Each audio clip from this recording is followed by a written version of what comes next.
चलिए, तो सबसे पहले थोड़ी सी एनसीईआरटी की बात कर लेते हैं, जिसमें आपको साफ साफ दे रखा है कि एनसीईआरटी के जो पाठ्यक्रम है इस बार का, जो पाठ्यक्रम यानी कि 2023 और 2024 का जो 24 से जो पाठ्यक्रम लागू किया गया, उस पाठ्यक्रम में अपने जो पाठ्यक्रम है वो 70% ही रखा गया था, यानी कि 30% पाठ्यक्रम हटा दिया गया था। यानी कि पिछली बार जो कुल चैप्टर थे 16, और इस बार जो चैप्टर थे अपने वो टोटल 15 ही चैप्टर, 13 ही चैप्टर रखे गए हैं। तो हमें इन 13 चैप्टर का ही अध्ययन करना है। ये 13 चैप्टर ही अपने लिए बहुत इंपॉर्टेंट है। तो शुरू करते हैं आज की क्लास को, और आज से शुरू करते हैं अपना प्रथम चैप्टर, फर्स्ट चैप्टर, जिसका नाम है रासायनिक अभिक्रिया एवं समीकरण। देखिए साथियों, पिछली बार ये चैप्टर शायद 3 नंबर का था, लेकिन इस बार इस चैप्टर का 6 नंबर का कर दिया गया है। आरबीएसई बोर्ड में ये लगभग 6 नंबर का पूछा जाएगा, और 6 नंबर ही अपने को लाना है, 1 नंबर भी कटने नहीं देना है। तो शुरू करने से पहले कुछ बातें ध्यान में रखना है कि आपको अगर नोट्स चाहिए, यानी कि ये जितने भी सारे नोट्स मैंने मेरे टेलीग्राम है टाइटेनियम बायोलॉजी के नाम से, तो वहाँ से आप इनको डाउनलोड कर सकते हैं। पीडीएफ के रूप में मैं डाल दूंगा, या फोटोज के रूप में, इमेज के रूप में यहाँ पर डाल दूंगा। तो शुरू करते हैं आज का जो अपना प्रथम लेसन है, यानी कि रासायनिक अभिक्रिया एवं समीकरण, इसकी शुरुआत करते हैं। तो सबसे पहले हम पढ़ेंगे यहाँ पर रासायनिक अभिक्रिया को पढ़ेंगे कि रासायनिक अभिक्रिया किसको कहते हैं। तो देखो, अपने दैनिक जीवन में हम रासायनिक अभिक्रिया को आराम से समझ सकते हैं। ये नहीं कि हमें रासायनिक अभिक्रिया कहीं देखी नहीं है।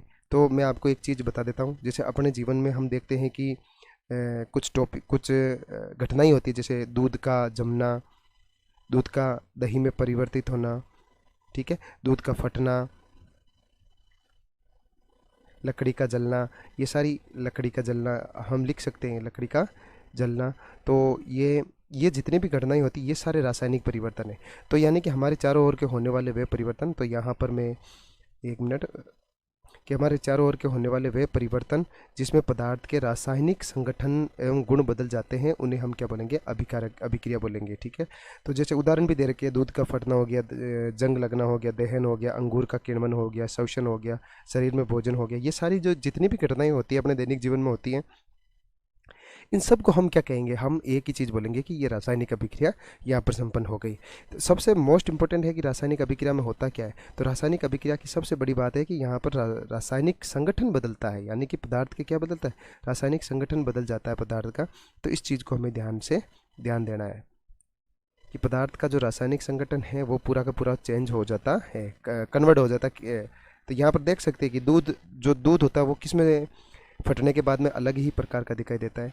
दूध जो दही में बदलता है तो दही अलग प्रकार का दिखाई देता है। तो ये जो इसके रासायनिक संगठन है ना, ये गुण है ना, ये सारे के सारे बदल गए हैं। कि एक तो दूध का गुण क्या है और दही का गुण क्या होता है, वो दोनों चेंज हो गए।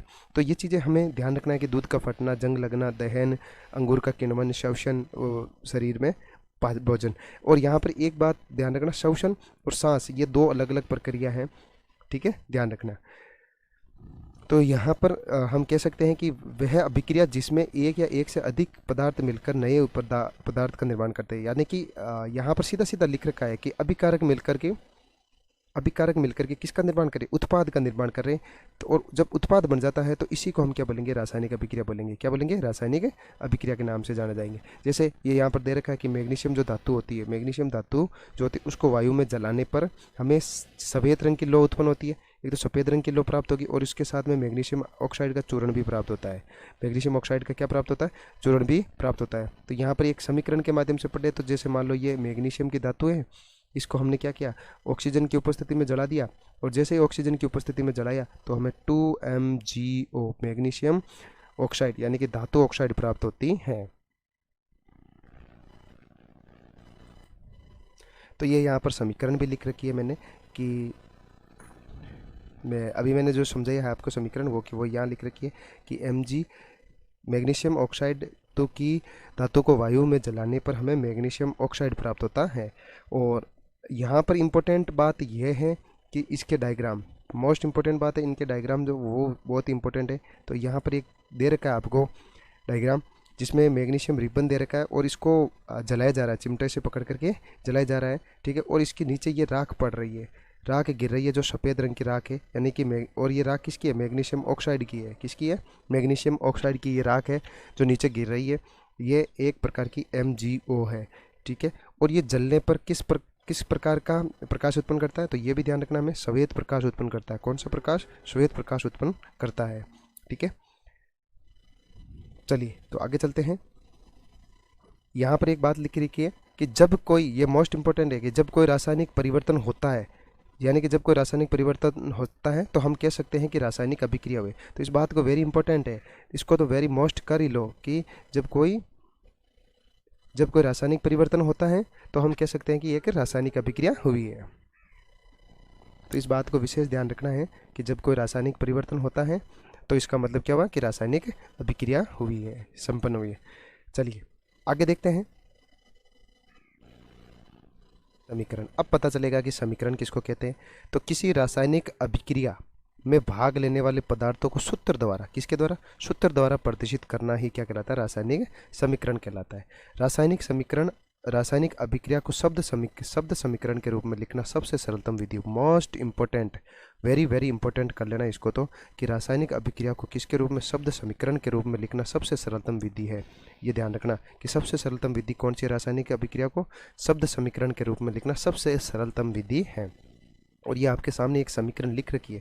जो भी हम समीकरण पढ़ते हैं उनको हम एक रासायनिक समीकरण के रूप में ही लिखते हैं, यानी कि शब्द समीकरण के रूप में ही लिखते हैं। जैसे यहाँ पर नीचे दे रखी है आपको कि शब्द समीकरण, जैसे ये अभिक्रिया मैंने आपको पहले बता दी, मैग्नीशियम ऑक्साइड को वायु की उपस्थिति में जलाने पर उत्पाद के रूप में मैग्नीशियम ऑक्साइड प्राप्त होता है। तो ये यहाँ पर देखो, मैग्नीशियम को मैंने मैग्नीशियम लिखा है हिंदी में, फिर ऑक्सीजन को ऑक्सीजन लिख दिया, और मैग्नीशियम ऑक्साइड हमें उत्पाद के रूप में प्राप्त हुआ है। तो ये एक प्रकार की, ये जो हमने लिखा है इसको बोलेंगे हम शब्द समीकरण। क्या लिखेंगे? शब्द समीकरण। ठीक है, ये तो हो गई शब्द समीकरण अपनी। और जो ये हमने ये वाली जो समीकरण लिखा है, जिसको हमने अंग्रेजी के रूप में लिखा था, इसको हम बोलेंगे कंकाली समीकरण। क्या बोलेंगे? कंकाली समीकरण। तो अपनी किताब में ये सिर्फ दो नाम दे रखे हैं कि कंकाली समीकरण किसको कहते हैं और शब्द समीकरण किसको कहते हैं। तो ये दो बातें ध्यान रखना कि शब्द समीकरण कौन सी होती है और कंकाली समीकरण कौन सी होती है। चलिए फिर इसके बाद में आता है, अब